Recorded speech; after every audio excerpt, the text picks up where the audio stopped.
it's not all bad. You should have cortisol. Like it's there for a reason.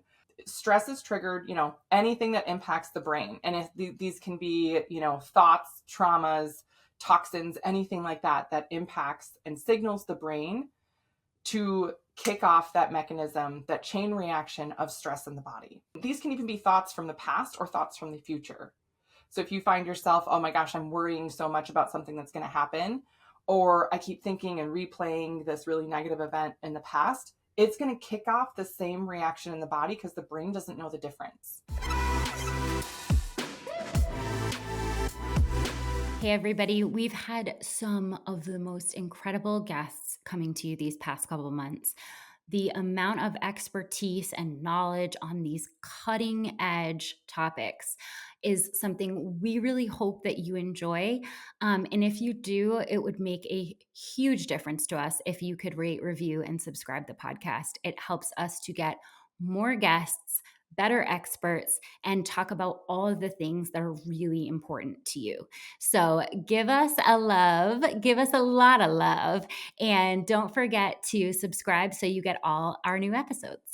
Hi, everybody, and welcome back to the Thick Thighs Save Lives podcast. I've got an old friend with me today, Dr. Beth Westie. Welcome back. Yay! Thank you for having me back. This is one of you guys are some of my favorite podcasters. I've loved it over the years. You guys always have great information and content. So aren't you sweet for saying that? If you don't know Dr. Beth, she has been probably some of our most popular episodes. She's been on the podcast twice already to tell you everything that you wanted to know about balancing your hormones, estrogen, progesterone, eating for your cycle, hot and cool foods. Those were some of the most eye-opening and amazing episodes. And I'm going to be honest, you were saying it when no one else was saying it. You were so first. Which means I got called crazy a lot. You're always crazy until everybody else catches up, right? And then you're revolutionary. Yeah. Now people are talking about cycle syncing, food and exercise and all this stuff. And I'm like, yes.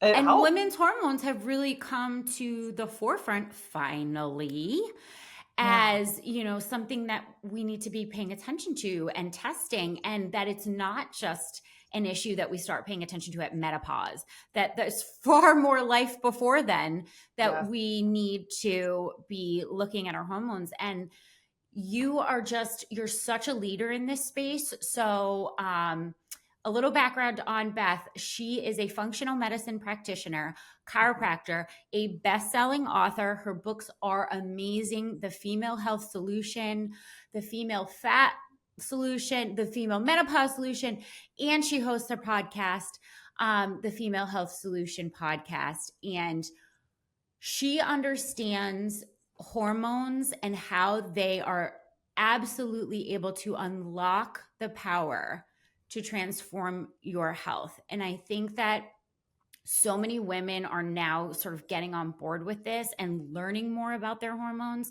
And you have been so integral in all of that work. Yeah. Yay. Thank you. Thank you for being back. What I want to give you an opportunity for today is we've talked a lot about in our past episodes, and if you haven't listened to those, definitely go back. We've talked a lot about balancing hormones and specifically sort of like the ones that women are most familiar with. Mm-hmm. But today, I want to do a little bit of work on cortisol because you're an expert in this area and it's having a moment. Cortisol is having a moment as a hormone. We're finally sort of opening our eyes to it. But so many people they know what it is, but they don't know what it is. They have so many questions surrounding cortisol that I think that you are doing such a great job of opening this dialogue and really letting people unleash their knowledge in this area to feel better. Mm-hmm. Yeah. Yes. This is When you sent a message over to be like, hey, can we talk about cortisol? I was like, yes, we can, because I've had the same where so many women are like, I'm experiencing this, this, and this. I don't know what to do about it. I'm trying to work harder. I'm doing more. I'm eating less. I feel like garbage even more. What am I missing? And I'm like, you're missing that your cortisol levels are off and you're doing the opposite of what your cortisols need. And it impacts, your ability to build and retain lean muscle, your digestive system, how your brain functions, how your hormones regulate. It really is a driver behind so much. And we just like think, oh, I can outwork it, which is exactly the opposite of what you should be doing, if that makes sense. That's heartbreaking, first of Yeah. all, because, like, when you see someone working really hard on their health and they are literally doing the opposite of what would be helpful, Yeah. it's really hard, and it's just a lack of knowledge. And that's why I'm so glad you're here. I want to give you an opportunity to remind our listeners of like your background. How did you get here? Like, you're a functional medicine practitioner, chiropractor, best-selling author. How did we get into the space of helping women to understand their hormones? Yeah. Okay. So quick background on me. I'm from Minnesota. I live in Minnesota, so you'll hear that in my accent or whatever as I talk. But I grew up on a goat farm in Minnesota. I was a 3-sport athlete in high school. Got a scholarship to play volleyball at Northern Michigan, where I went to college, got my undergrad, then went to graduate school, chiropractic school back in Minnesota. And when I was in graduate school, that's when I had my first 2 kids. So I have 3 kids. First 2 were born while I was in school. Lots of stress, right? So I'm studying for midterms, finals, board exams, all that stuff, and having babies. I mean, there's a lot of other things that went into this too, I believe, that contributed to the overall stress load on my system. And it's not that I couldn't handle stressful situations or things like that, right? Like, I mean, I was an athlete in college. I remember running bleachers until we vomited. You know what I mean? It's not that I couldn't push myself. It was just that the stress that I was under was so immense, and I never got a break from it for an extended period of time. Like when I was in college, we'd have season, and then you'd have postseason and spring season, and you had time off. I didn't have time off, right?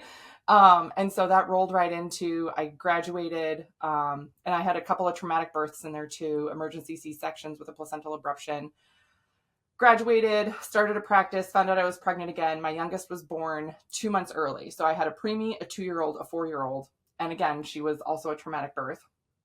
And then I had a brand new business that was not doing well, right? I didn't know how to run a business. So was working my butt off and not getting anywhere. And the stress load at that point reached a breaking point for my body. I started getting ovarian cysts. I never had cysts before, never had issues like that. Every month I'd get a cyst and it would burst and it would put me on the floor. And that's when when I was finishing up my degree, I also got certified and licensed in Chinese medicine and acupuncture. So that role came into it. And then postgraduate, I did more studying. And this was also coinciding with the time that I was having cysts. I did more studies in Chinese medicine for fertility and women's hormones. And that's what really opened up my world to what we are doing and how we treat women and their, hormonal dysregulation and everything else does not help. Like every time I went in to be like, yeah, I'm having cysts. Why is this happening? They were like, here's your birth control. Here's your Vicodin. See you later.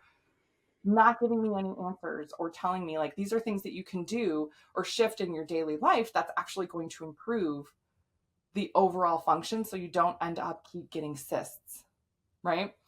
So it was really, really frustrating to be at that point and not being given any answers. So after about 1.5 years, I just dove into Eastern medicine, the eating for your cycle, all that other stuff, and applied it to myself. It worked for me, right? Took my system through this whole different process, got rid of my cysts, stopped having them, haven't had one since. And my youngest is now 15. So been a long time.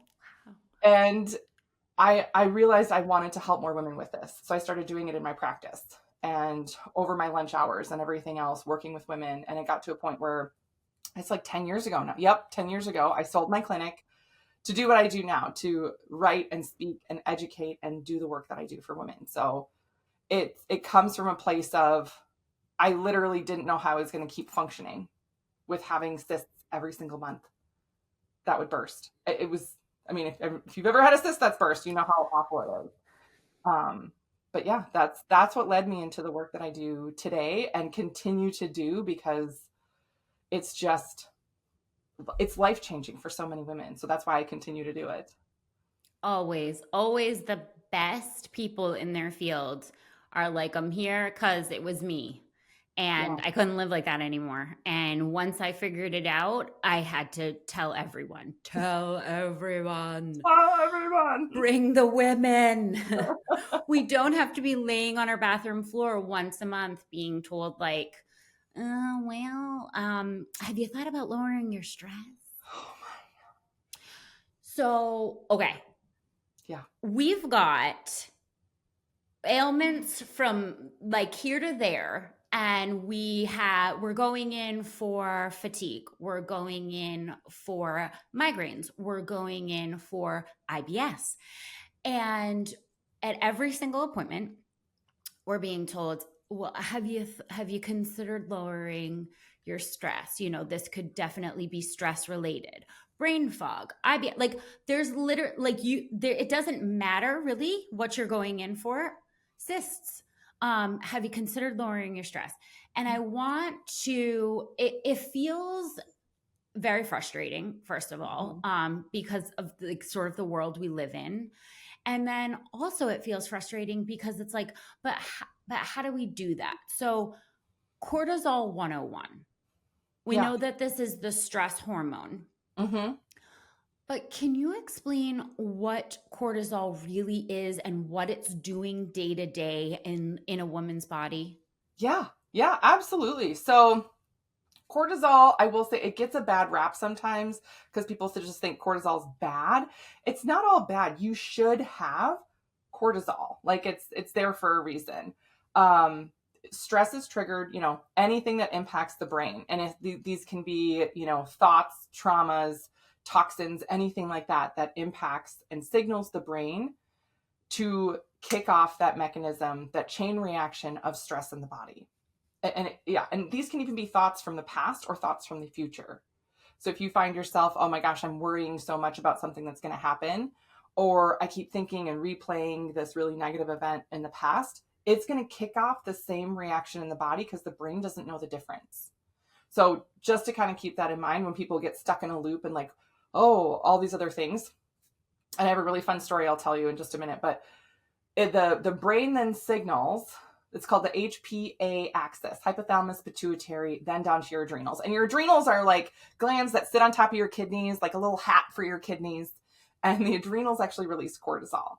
And so you should have some cortisol that like wakes you up in the morning, gets you going for the day, keeps you motivated, all that stuff. And it should come down at night so that you can wind down and go to sleep and then stay asleep all night. So it's not disruptive at night.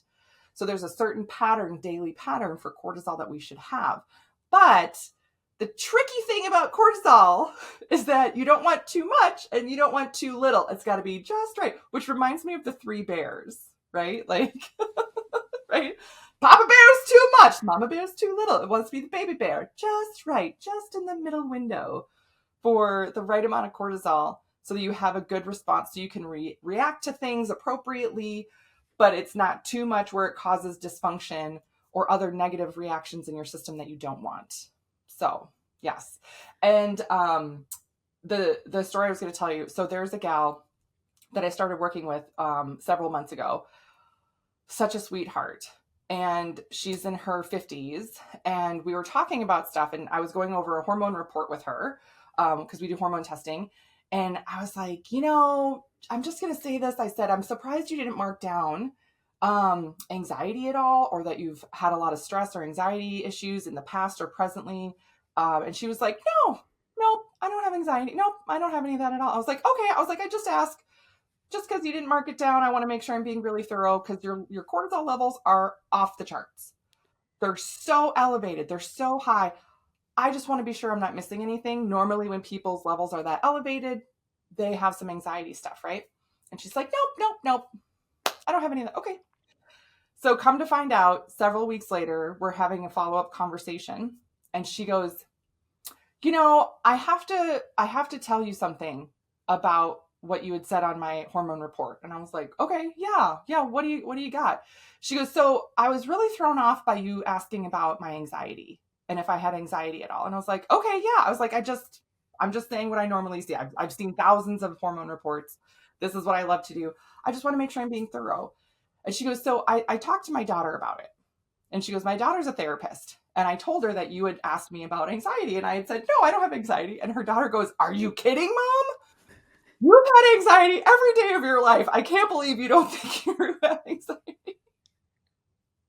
And she goes, so I really thought about it. And she goes, I didn't realize that I've been in this high stress mode. And that's my normal. That's my normal reaction to everything. And so she's like, so I talked to my daughter, who is a trained professional in this. She's like, I've just never had this conversation with my daughter about me. But she's like, I started doing breathing exercises. I started seeing a counselor of my own. I'm working through all this stuff. And she's like, I didn't realize how much that stress was driving my whole life. And she goes, I feel like a completely different person now that I'm starting to bring it down and work on it. And she's like, it's amazing. It's a whole new world for me.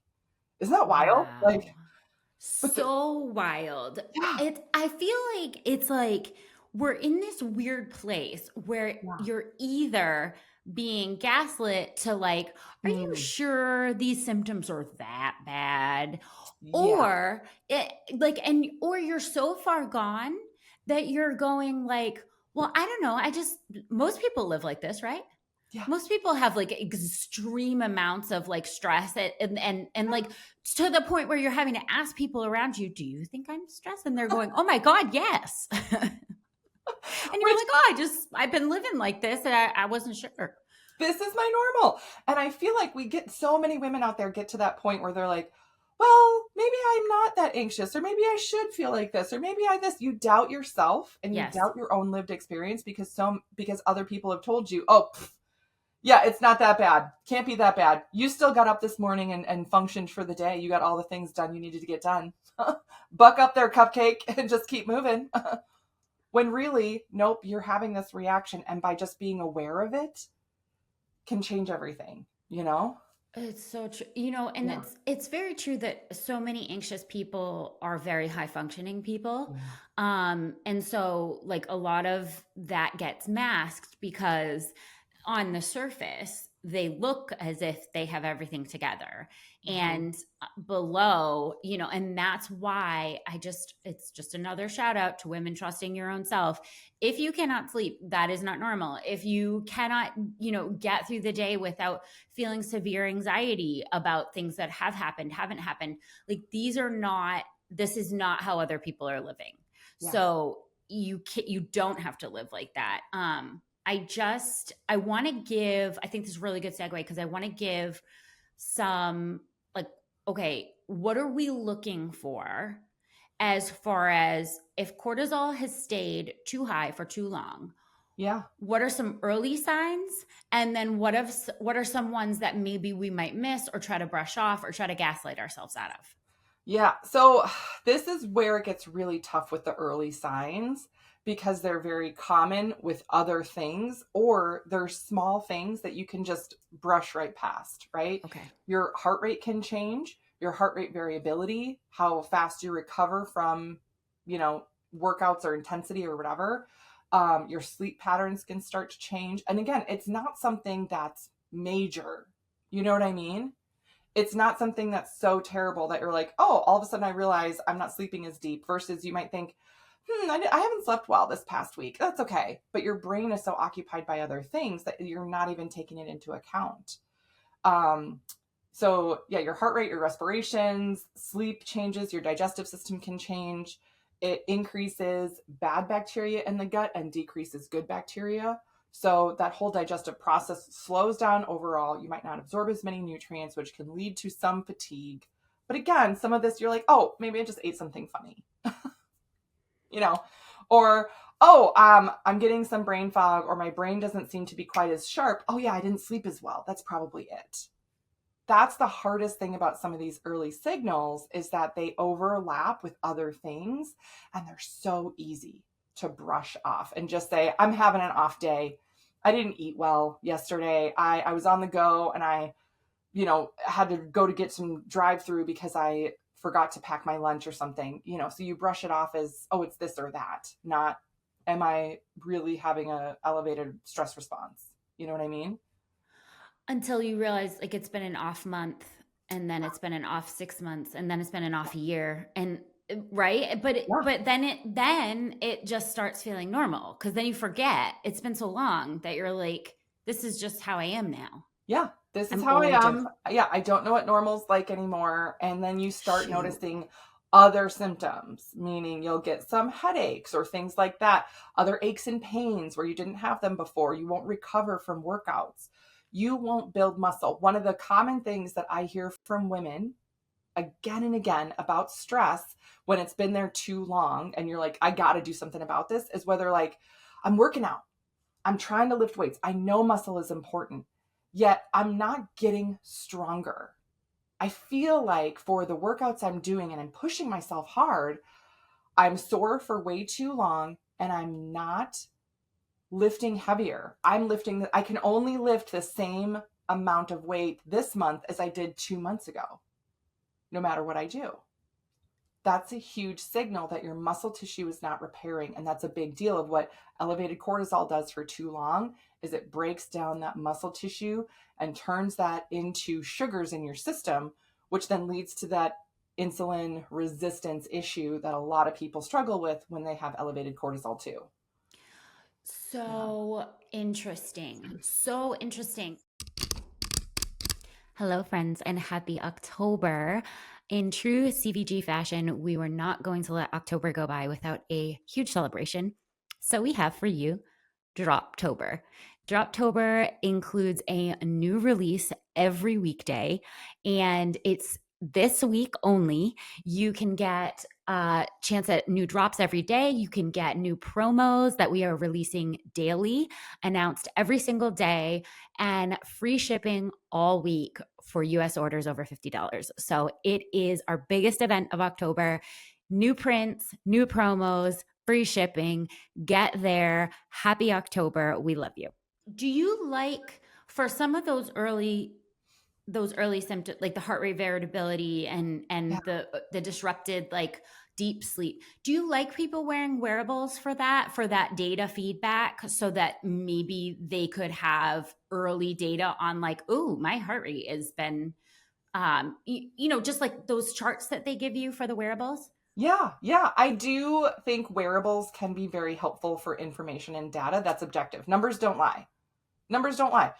I have a wearable. I don't wear it all the time. I only wear it, at certain specific times, certain weeks, certain months, I'll wear it to get that data and everything, just because I will get too narrowly focused on it. Same. And then I'm like, this is not a healthy factor.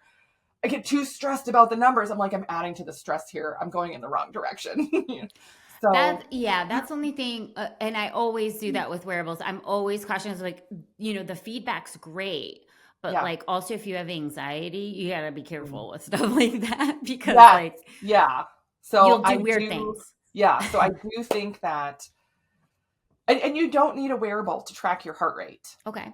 You know what I mean? Like, you can just take your pulse. You can take your pulse and track your heart rate when you wake up, when you're trying to calm down. How long does it take your heart rate to recover? If you are doing something or you get an email and you're like, oh my gosh, am I stressed? Because again, we are gaslit so much for so long in our lives that we forget to just tune into our system and listen to the signals our bodies are actually giving us. So taking your heart rate, you can be like, oh yeah, I'm sitting at my chair at my desk and I got this email and all of a sudden my heart rate bumped by 15 beats per minute. That's a big signal. that you're having that stress response, and then to be able to deeply breathe and bring it down. It's not necessarily a bad thing to have that stress response. It's about the recovery and getting your system to regulate again, because if you don't do that, then that just happens again and again and again, and it piles on and piles on and piles on. Days, weeks, months, years can go by like that. Yeah, because I mean, if you're thinking, if that's happening every time an email is coming through, and you're thinking about how many emails you get per day, that can just be a continuous stream of being elevated and having to come down again. I'm really glad that you brought up about the muscle. I want to get into that, but before we do, can we talk a little bit about how cortisol is interacting with some of the other hormones that are in our body? Like, are we throwing off other hormones by having that remain high, or like, how does it interact? Yes. So elevated cortisol impacts your immune response and your inflammatory response too. And those factors impact all of your other hormones. So your estrogens, progesterones, testosterones, thyroid hormone. So this is almost an easy one to think of, because these are also places where I see a difference in labs and in numbers in as little as 3 months, with working on cortisols to help improve like some of your thyroid hormone. And when we talk about thyroid, like there's TSH, T3, T4, antibodies, all that other stuff. I have seen labs that have TSH come down, right, and improve, and the conversion from T4 to T3, all that other stuff shifting because your cortisol levels improve. And it has to do with how hormones are taken into the cells. Like hormones go everywhere in the body, but they're used where there's a receptor on the cell. And when there's stress or inflammation or other things happening, that receptor, instead of it being the right shape, the right size, sometimes it'll change shape so it can't, have that hormone dock where it should. It can destroy that, or it won't be impacted. So therefore, even if you're like, yeah, my thyroid says it's normal, it's releasing enough hormone, but it's not being converted correctly, so your body's not able to get what it needs because of the cortisol there. Same thing for the gut stuff, meaning if your cortisol levels are too high and your bacterial balance is off and your digestive process slows down or changes, you're not going to absorb, even if you're eating like the best, healthiest foods ever, you're not going to absorb it like you would normally. You're not what you eat, you're what you absorb. So it's the same thing for the hormones. Your cells have to actually be able to utilize things, and that stress, that cortisol can impact how those hormones are docked in those cells, and then how those cells can function. So hopefully it makes sense with my little hand movements. Oh my God, that actually was really helpful for me. I'm like, okay, the docking. Oh no, it's just floating free. There's too much of it now. That was super helpful. But one thing that I feel like I'm still really ignorant on is how that translates to inflammation, because we've heard, this connection, and the inflammation is what we don't want. But like how? Yeah. So this is an analogy of the stress response in the body. An initial acute stress response, short term, because we'll call that good stress. Okay. That actually takes down inflammation in your system. It's deals with like cytokines, things like that. So that's a positive response. When stress has been there too long, it has the opposite reaction, where it increases the inflammatory reaction in the system. It's like, okay, say you injure your knee, and they're like, oh, ice your knee to take down the inflammation, right? You're supposed to ice your knee, but only for like 15 minutes, right? Not longer. You're not supposed to ice your knee for an hour, right? Because it will swell more. There's a threshold for, does that make, you've heard this, yes? Okay, yes. Right. Only, and this is like anything in the body, right? Like you sprain an ankle. Oh God, I remember doing ice buckets. Did you ever do that? Like sprain an ankle and stick your whole foot and ankle in an ice bucket, but only 10 minutes, not longer than that, because otherwise there's a threshold that your body reaches where instead of that input, that cold being good for it, if it hits that threshold, it's bad and it has the opposite effect. Cortisol is the same way with inflammation. Short term, small amount where your body can handle it and deal with it, it's actually good. But it's the chronic stress. So if you feel like, if I really think about it, I've been under stress for a long period of time. my stress, like if you're going to grade it on a 0 to 10 scale, 10 out of 10 being like the worst stress imaginable, right? If you're like, yeah, I've been at least a 6 or above out of 10 most days for the last year, you've got chronic stress, which means that it's going to trigger and keep feeding some chronic inflammatory reactions in your system. So if you're like, why do I feel puffy? Why do I feel bloated? Inflammation, right? Because it's too much of that stress. Is that helpful? It's so helpful. Okay. And the amount, I think that one of the most eye-opening things for me over the past few years of just looking at this is the amount of ways that increased inflammation can show up in the body is wild. Like we were saying in the beginning with like the coming in with the variety of symptoms and being told stress. Yeah, because inflammation can manifest in your body in so many different ways, and it's different for every person. So being told, have you looked at your stress is really frustrating, but also really necessary because of how many things we can point back to excess inflammation. Yes. I think the thing where people are like, oh, well, just be less stressed, saying something like that to someone, I feel like is very dismissive. It doesn't give you any steps, any action to take. It doesn't tell you details on where or how to move forward from that other than, oh, you're too stressed, just be less stressed. Be like, oh, okay, genius. If it was that easy, like, let me just flip that stress switch off. I'm so glad you said that. I hadn't thought of that, because I've had people say that to me, be like, oh, are you worried about this? You have stress on this? Well, just don't stress about it. Like, well, thanks, Captain Obvious. If it was that easy, I think I'd just not be stressed. But clearly there's something going on, or clearly my body's reacting to something, and this is something, like I've explored myself and I'll just like total transparency that I have had, we're getting up on like almost a decade and a half of therapy for things that I've worked through with like trauma. My father was an abusive alcoholic growing up, all these things. And I would have extreme stress responses to certain things as a full grown adult that I didn't understand were happening. My husband would come home and I would hear his work boots. I would hear a door slam, because he would come home. I'd be not even in the same room, but I would hear a door slam and I'd hear heavy footsteps.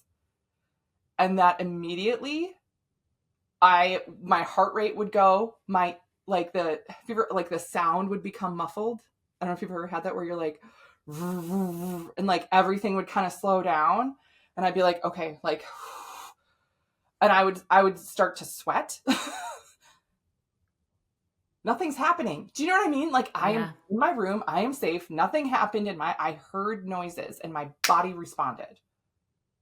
Immediate stress response. That type of thing happens for a lot of people, and they don't realize, oh, this is a stress response. And then if I don't work on this or target this or pay attention to this or say, okay, when these things happen, I need to calm my system down. I need to retrain my nervous system. I got to work with my cortisol response. Or I have this built up cortisol in my system, and my pathways to eliminate cortisol, because cortisol is a hormone, and most of our hormones are fat soluble. So they have to go through like a liver gut pathway.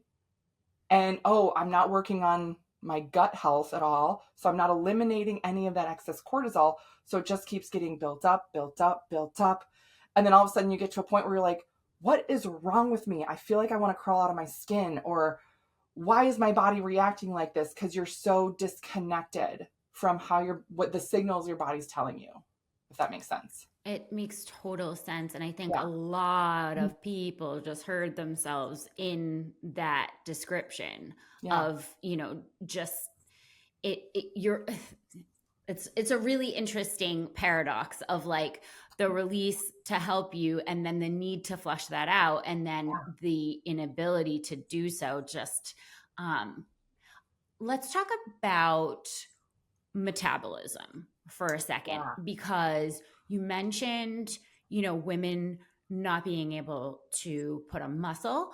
We know that there's a huge part of the population that is feeling stalled on fat loss. Yep.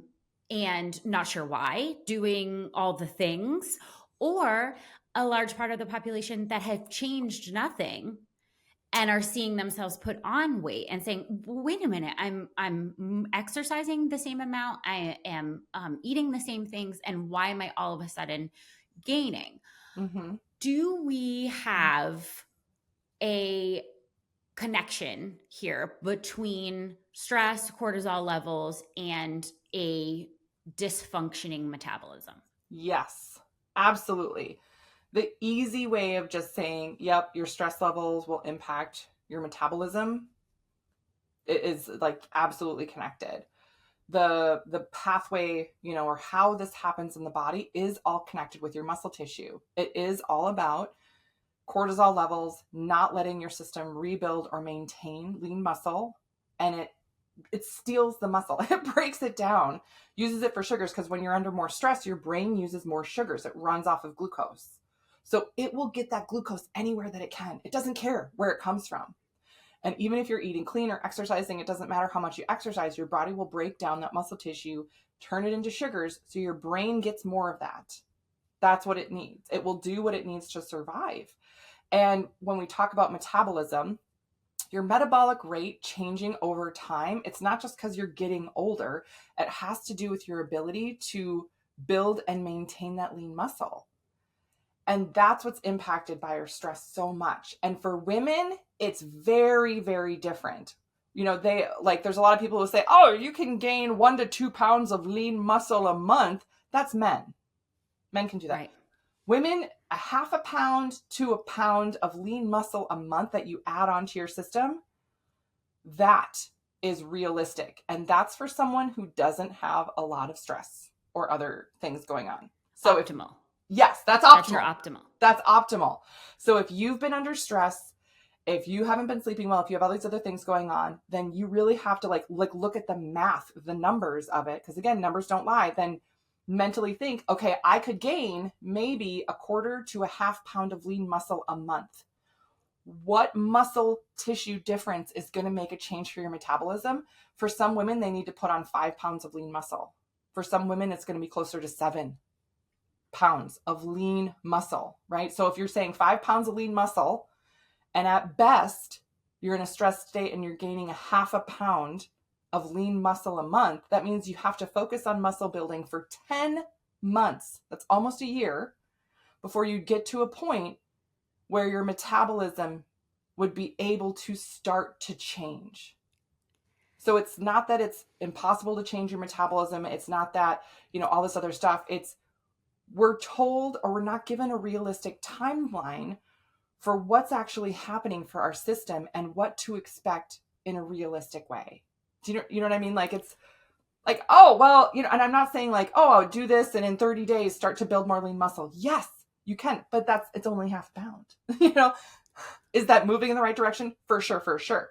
Are you going to notice a huge change in your metabolism then? No. The theft of the lean muscle, yes, is very upsetting to me. Yes, that is a very fair way to say it. The theft of lean muscle. Don't you really steal that? I worked so hard, and it's so available, and it's you don't want that to happen, but that's what happens because it's so helpful and it's so easy for the body to break that down. It breaks down that muscle into those amino acids. Those amino acids then get turned right into glucose in the system. The liver also plays a role in this too. Yeah, liver also plays a role. It's called gluconeogenesis. Liver also contributes to this, which then also think about the buildup of cortisol in our system. How does it get, flushed out? How does it get worked out? The process of, the pathways. Liver gut. Which means liver's so busy taking your muscle, converting it into sugars for your brain, and it's ignoring the processing of that excess cortisol out. That's really a compound on a compound there. Yeah. And it's really feeling all very unfair. Yes, it is. It's very unfair. So if you feel like you've been struggling with this, if you feel like I can't get ahead of this, I'm eating clean and I'm exercising, that's great. those are maintenance level things to do.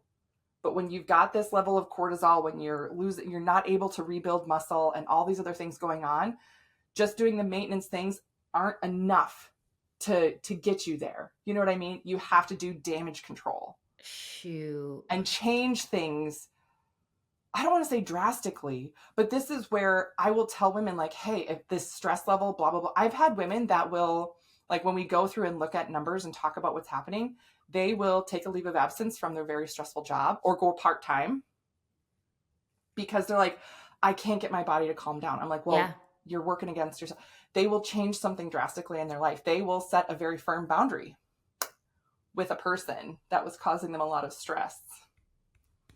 You know, I'm here for that. It makes a difference. It makes a difference.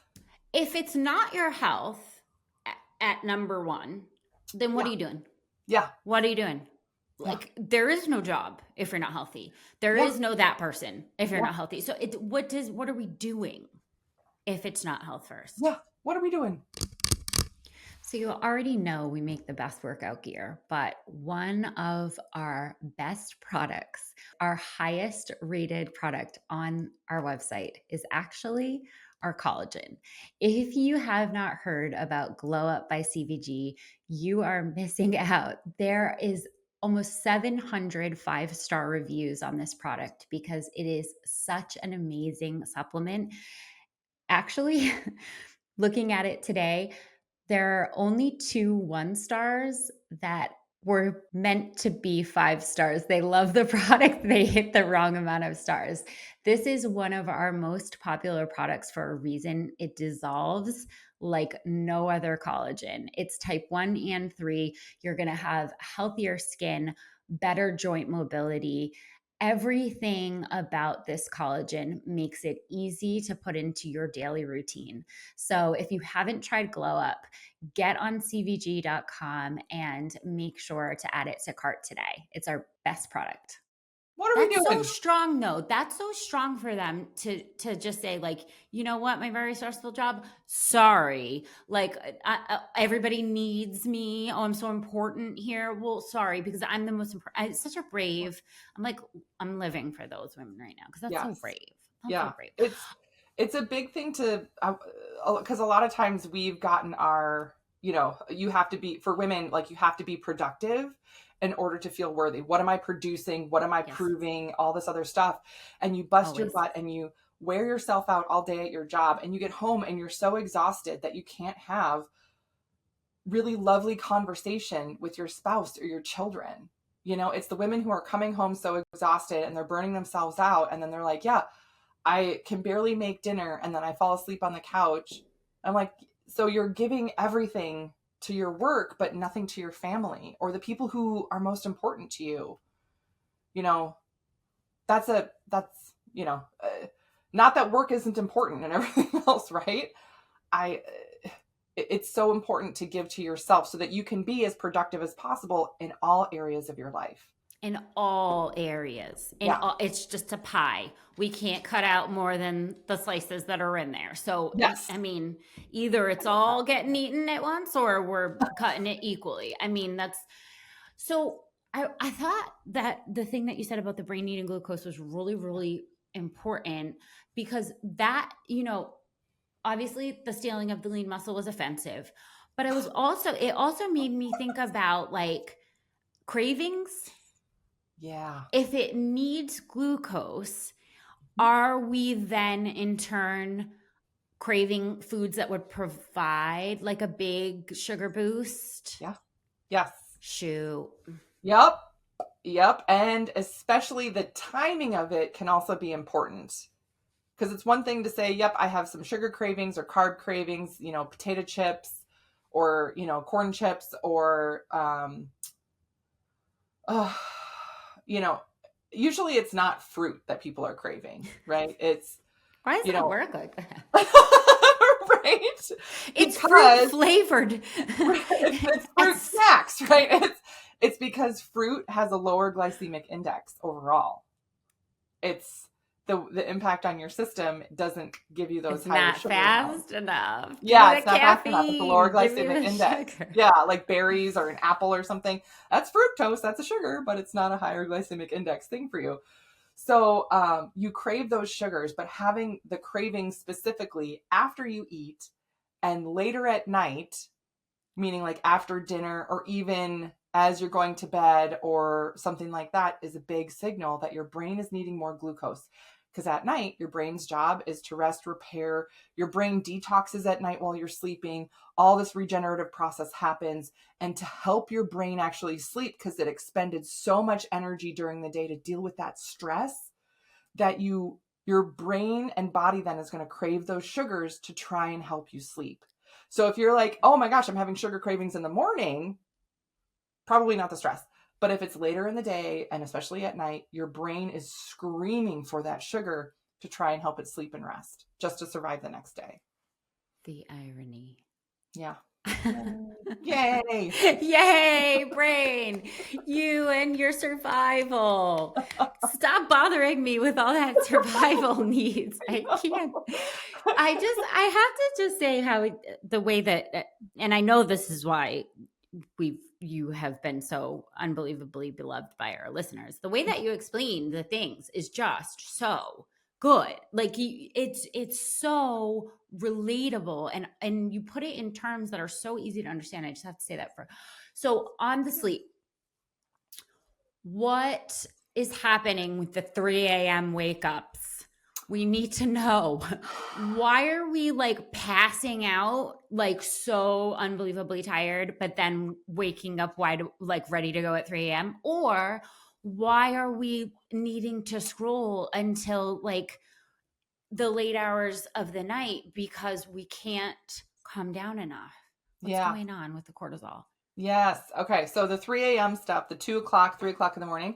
I'm going to talk about this from a Chinese medicine aspect. If you Google Chinese medicine clock, a little wheel, a colorful wheel will pop up in Google Images. And if you look at that, it will be liver. That is the time for liver. So I hear this so often because liver is in charge of all of our hormones.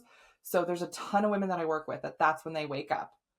2 o'clock, 3 o'clock, that time frame, liver, your liver channel is activated, everything else. So it's really, I'll call it struggling.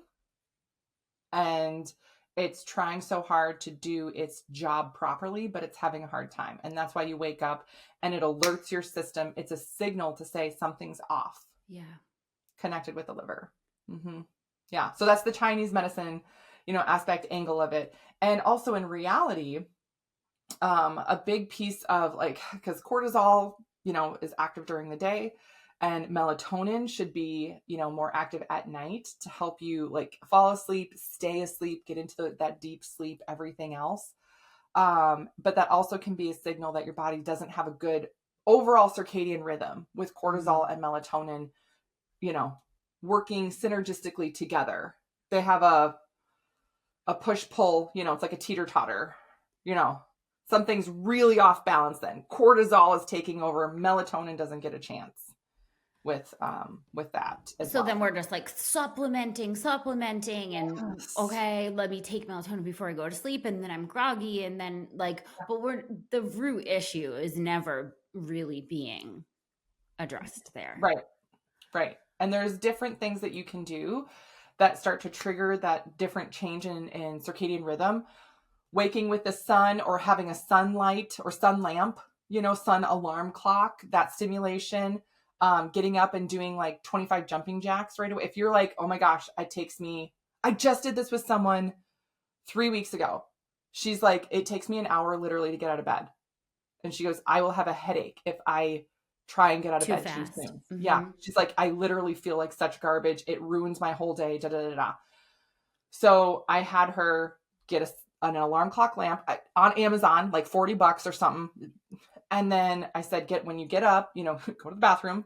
I said 25 jumping jacks. They don't have to be your best jumping jacks. They could be sloppy, crappy jumping jacks, but get that blood flowing, get that lymph going, kick off that cortisol yourself. And she said within 3 days, she can get out of bed within the first 5 to 10 minutes. No headache, no feeling like garbage, all this stuff. She's like, I can't believe it was this simple. But again, I had looked at her hormone report. That was like specific customized recommendations I made for her. But little things like that, because her cortisol wasn't correct in the morning. So we changed some things to target that specifically for her. And as little as 3 days, it started making a huge difference. Wow. So in that case, she needed a little, because it's not, this like, no, never get that away from me. Cortisol, I hate you. Like it's a necessary thing. Yeah. But just, we want to work with it in the right times and the right doses, just like everything else. So talk to me about the testing, because I know a bunch of people perked up when you said that. I think that a lot of people have gone in and had panels run and had them come back normal. So how are we testing cortisol, first of all? Mm-hmm. And are normal blood tests able to appropriately test this? So cortisol, and my preferred method of testing is through a Dutch test, which is a hormone test. It's a urine test. It's through urine. So cortisols can be tested through urine. They can also be tested through saliva, but it's most helpful to get a 24-hour cortisol test. So you can do it through serum, saliva, or urine for cortisols. They all measure the same thing in 24 hours. The benefit of getting a urine test, though, is it also measures your adrenal function, and it measures how you are storing cortisol. We see all of that on a Dutch test, as well as your estrogens, progesterones, testosterones, nutrients like, B vitamins and glutathione and stuff like there's tons of other stuff on there. But that, for the cortisol piece of it, we get to see what that output of the adrenals is and how you're using and then storing cortisol. You don't see that on a blood test at all. So the 24-hour, okay, so are you getting samples at different points of the day? And then I see, okay. So it is a little, I want to say, awkward then if you haven't done a test like this at home before. But I mean, a lot of women, like if you've ever, done pregnancy tests, ovulation strips, things like that, where you have to collect your urine and test with a strip, it's literally the same thing.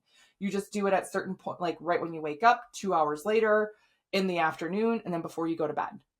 That's it. Well, it makes total sense, because a snapshot of once in the day, if you're supposed to have normal fluctuating levels where it's supposed to be higher here and it's supposed to be lower here, then a snapshot of once during the day is really not helpful at all. Yeah. The only way that is helpful is if you are testing for a major adrenal disease.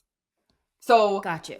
So like Cushing's or Addison's, those are two diseases where Cushing's is like way overproduction of cortisol in like a crazy high amount, and then Addison's is your adrenals don't produce cortisol at all. And I say this, so my dog Gary, he's sitting right here. My dog has Addison's. So I have to give him a shot, and I have to give him a daily pill, because his adrenals don't produce cortisol at all. And the same thing, humans can get Addison's too. Like JFK had, just fun fact, had Addison's, so people can get Addison's too. So when you get a blood test for cortisol, it's helpful to rule out a major diagnosis like that, right? That's not what we're talking about. We're talking about like actual function. And this is what functional medicine really is. Because you have like, oh, this is your normal range on a blood test, and they only care if you're way outside of that normal range. And functional medicine, we're like, this is the range where you are going to function your best and feel good and be your optimal self. This is where people really want to be.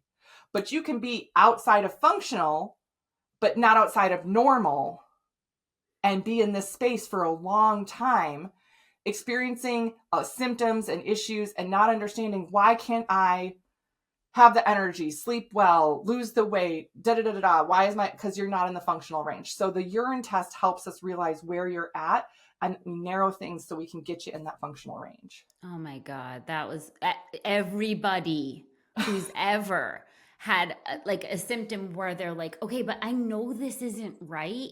Yes. But they keep getting normal tests back. Your tests are normal. Your labs are normal. I don't know what you're saying. You're a crazy person. Yeah. This is like, this is why is because simply being not outside of the range of like a major disease doesn't mean that you feel good.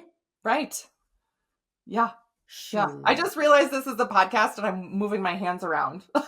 Yeah, but we're on YouTube. Hey, come check us out on YouTube. You gotta see Westie's background too. It's so good, you guys. I'm like ordering it when I'm done here. Get us on YouTube. Yeah. So, I mean, I think of it like this. If you were like think of your sink, like your kitchen sink, big, you know, if you have a big square kitchen sink or whatever, right? And the width of that, that's normal. The sink drain, much smaller within that, that's functional. You know what I mean? You want to be in the functional range. You want to be in that narrowed range. And you can get there. You can stay there. There's just things that can, you know, happen in your life, in illnesses, injuries, stress, you know, events that can throw you outside of that functional range. And then you just got to, okay, let me tweak things. Let me change things to get me right back in that functional range.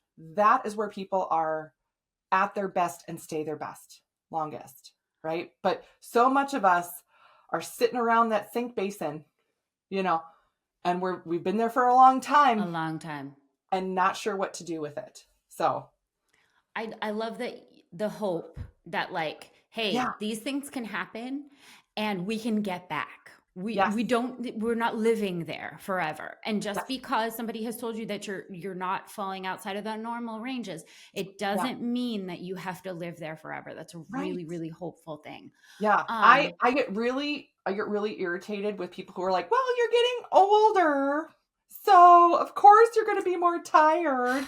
And of course you're going to gain weight because you're older, or this, and that's just how it is. So just, that is crap. Your body has this amazing ability to shift and change. You just have to give it the right tools, the right support. And I'm sure you've seen this with people changing their physique. You know what I mean? Like actually building lean muscle, like working out, seeing that difference happen. How did that happen? It didn't happen overnight by magic. It's because they started lifting weights. It's because they started being consistent. And they weren't getting any younger. And they weren't getting younger. In fact, you're getting older every day. So it's not about age. Apparently not. You know what? I'm so glad you said that, because I'm so tired of well, it's normal to feel like shit as you age. Like, no, it's not. No, it's not. At no point do you ever have to just accept feeling like shit. That's not normal. And we're not doing that anymore. We're not being told that. Yeah. We're not, I like that. We're not doing that anymore. Sorry. We're gonna feel our best. That was so like late 90s. We're just not doing that anymore. So, the majority of people that come to you and you do the Dutch test with them, are you seeing, is it yikes? Like, are you mostly seeing elevated cortisol levels in the women that you treat? Oh, I have been seeing recently a lot of adrenal insufficiency or adrenal fatigue. And then their free cortisol levels, like their stress response levels, are off the charts. And especially at night, instead of coming down at night, their levels come up at night, which means you're having this elevated stress response, which goes back to, so the thing you said about people who feel they need to scroll or do something until they fall asleep, it's because you're trying to trick your brain into calming down, because you just laying there, your body doesn't know how to calm down on its own. So implementing a different evening routine to get your nervous system, your brain, to tell your body, hey, we're going to be into sleepy time now. Let's wind down. Like, if your brain doesn't get those signals, people will just scroll until they pass out. If that makes sense. Which is the most horrible way to go to sleep. And for me anyways, I just, that doesn't get me a restful sleep. It never has. And so you mentioned adrenal fatigue. Mm-hmm. Can you just explain that so that people can kind of get a sense of like, if that's something they maybe should be looking for? Yeah. So there's a couple of differences for people who have like your total adrenal output versus what your body the cells are actually using. Those are two different things. So I describe it like your adrenals are like the engine in the car, and your stress response is the gas in the tank. Okay. Like you can be overfilling the gas tank every day, having, okay, I got to do this. I have to get this done. I have this huge list. I have this project coming up. Oh my gosh, I have to have this really tough conversation. Gas, gas, gas, gas, gas in the tank, right? But what if you're driving a huge SUV and you have like a little moped engine in there? You're going to feel like you are pushing to get this huge vehicle going because the engine behind it isn't the right power. So it makes a difference to have enough power from the engine, the adrenals, to do the job that you need to do. I love that analogy. And I love also just constantly pointing out that it's never going to be the one thing, right? Yeah. Because everything's working together. So like feeding gas to an engine that's too small is just never going to work out. And you can't, that's never going to be balanced until we address the size of the engine. So I love that reminder. Yeah. And it can feel different for people too. This is oftentimes people who have this will feel like, okay, I'm going to get started on this project. I'm going to get started on doing this thing. And you have enough gas to get started, but you burn through the gas in the tank real quick. And then you are literally tapped out and you have to rest, or you just can't finish it. You know, like I got to go to the grocery store, get groceries. It's not just going to get groceries, right? You have to figure out what you're getting, get to the grocery store, pick everything out, check everything out, load it back in your car, you know, then drive home. And then by the time you get home, you're sitting in your driveway and you're like, okay, now I got to unload and then put away the groceries. And I feel like I could just fall asleep in my car right now. What the heck? I was fine an hour ago when I left for the grocery store, and now I'm not. Right. What the heck? That's adrenal fatigue. But you had enough gas in the tank to burn through initially. You just don't have the adrenals, the power behind it to keep it going. That's really, really interesting and super relatable. Yeah. And that's not when we pop an energy drink. No. Well, and that's what so many people, I just need, let me get a little caffeine. I had someone recently tell me she was taking pre-workout several times a day. To keep just going. Get that little tingle. Let me just get that little, like just to function. And creatine and beta alanine in it that gets you that the face tingles and stuff. And she'd be like, I get really tired, so I just take some pre-workout. Oh, okay. We're just masking so many things with caffeine that it is unbelievable. But I think that adrenal fatigue is probably one of the more common things that we're going like, well, I started this and I had enough energy an hour ago. So I just need a little boost. And whether that's, like we said before, like the sugar cravings, or whether it's carb cravings, or whether it's caffeine craving, it's just, we're just masking. So, okay. We hear ourselves, we hear the symptoms, we know we need to address this and that we're outside of a functioning range. What do we do now? Where are we starting? Yeah. And what would you suggest as like a jumping off point? Yeah. So I am all for people. I mean, my mission and goal is to like educate women and give you things to get started with. So things you can get started with right now on your own, just to see if this will change. Because most of the women I work with, like, you've done X, Y, Z. This isn't your first rodeo with stuff, right? So how to get started, track your biometrics, like the wearables, the heart rate, your respirations, all these things. How do you feel throughout the day? Really paying attention and tuning into your own body is a great start. Do you have energy when you wake up in the morning and consistently throughout the day? And then can you go to sleep at night?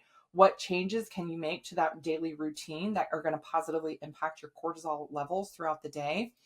And then think about the last year even of your life and think about your body's physical response, gut health, muscle tissue. Are you able to build muscle tissue? And then I want you to think about the last 3 to 5 years of your life and stressors that you've encountered. And I've had people do this exercise where I'm like, write down on one sheet of paper things that you're thinking of that like, I know this impacted my stress levels over the last 3 to 5 years. And I had people be like, okay, I stopped after a page and a half because I got too I'm like, but I was writing a novel. Yeah, like, but then real, like, this is a big deal. It's not just, oh, it's just stress, just get over it, or decrease your stress. Sometimes your body gets triggered with that fight or flight reaction, and you can't just stop it, right? It's ingrained in your nervous system. So we have to take a deeper look at what's happening. So if you've done some of this stuff, I do advocate for taking a closer look then if you're like, okay, I want to see the numbers. I got to see what's happening. Yeah. That's where doing a Dutch test can be really helpful, of course. And then besides shifting and changing then how you're nourishing your system, protein, you're going to need more protein to do the same job that protein used to do in your system because of those stress levels. So increase that protein intake. Really make sure you're watching your digestive system response. And then my other favorite thing to layer in is actually a tincture blend that I formulated for the female body to help with cortisol response. And it's adaptogens and herbs, Eastern medicine herbs that really help your system bring down that cortisol reaction, right? It doesn't fix everything overnight, but it can really be another tool to layer in that helps you, okay, I'm doing this differently in the morning, but I'm still having these stress feelings throughout the day. What can help with that? And it's my adrenal balance tincture. Adaptogens are hot. Yes. Adaptogens are all the rage.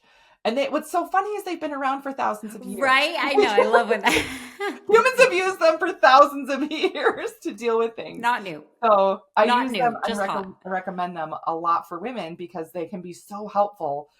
And the thing I love about adaptogens is that just like the Three Bears analogy, it helps if they're too high, they bring them down. If they're too low, it brings it up, which is unlike anything else out there. It's not like a vitamin, right? Where if you're like, oh, I don't have enough vitamin D, I'm going to take vitamin D, right? Like, okay, that makes sense. Adaptogens work in a completely different way in your system where it brings things into that range that you want to optimally function from, right? It just, if it's too high, it brings it down. If it's too low, it brings it up, which sounds almost perfect, crazy, right? Like that sounds magical or something. Magic? Are you a witch? A little bit of this, eye of newt, and here we go. That's right. And it's really just like ashwagandha, right? Yeah. I love that. Yeah, that's the adrenal tincture that I have. When are we taking that? Are we taking like? Yes. So I do make customized recommendations for people based on what I do see on their reports. I have some people taking it in the morning and they function better throughout the day. I have some people that have a harder time winding down at night. So I have them take it like right after dinner or later in the evening. And then that helps their stress response into the evening much better. I have some people that I have it take it both morning and evening. Yeah. But also note that it does have a cumulative impact. Yeah. So as all good things do. Yes. Yep. So if you're taking it for a few days and you're like, oh, I feel like this is helping a little bit, just wait 3 more weeks. You're going to notice an even bigger positive difference. So I can't advocate enough for the fact that you are a unique flower and your needs are different than my needs. And we all have these really unique balances and we all have unique imbalances.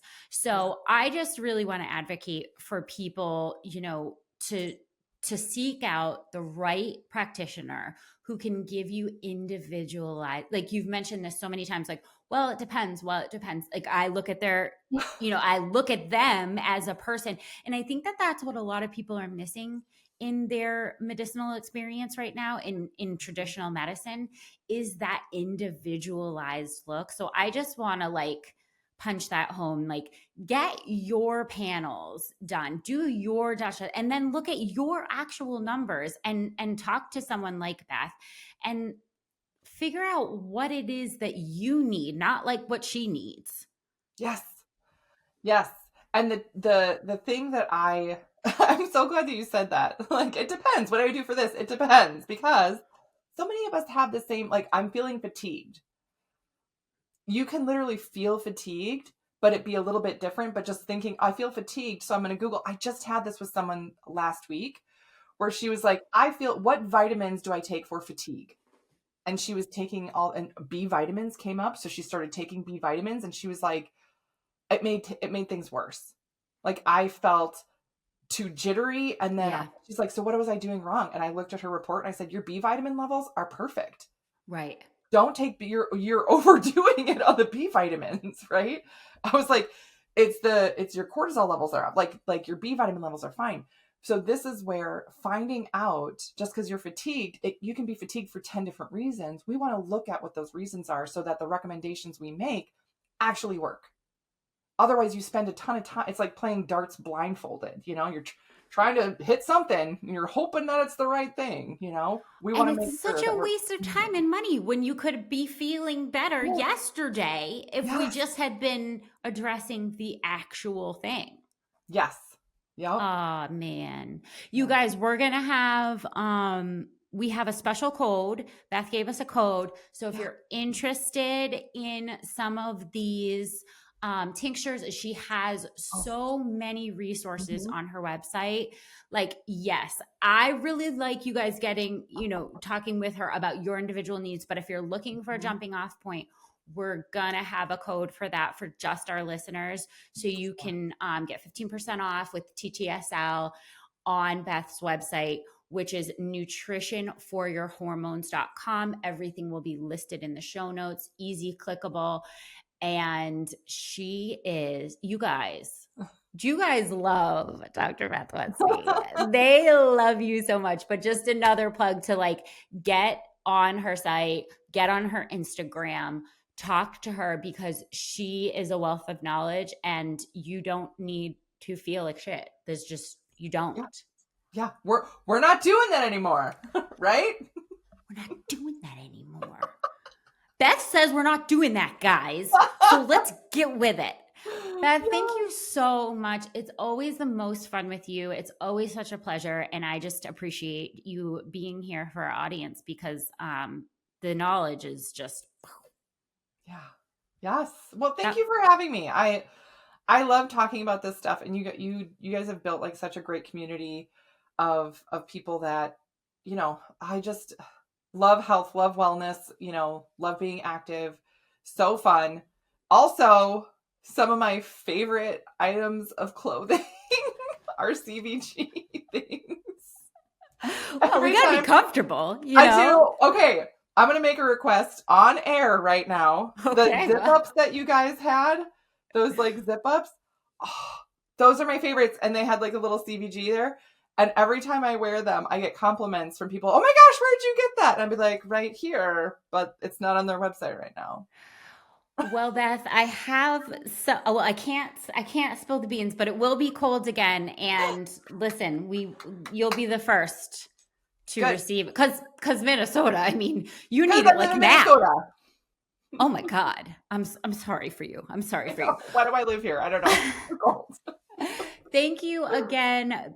Make sure you get in touch with Beth Westie. Follow her on Instagram. She's got the greatest information, and it's all there at your fingertips. Beth, we love you. We appreciate you. Thank you so much. Yeah, thank you.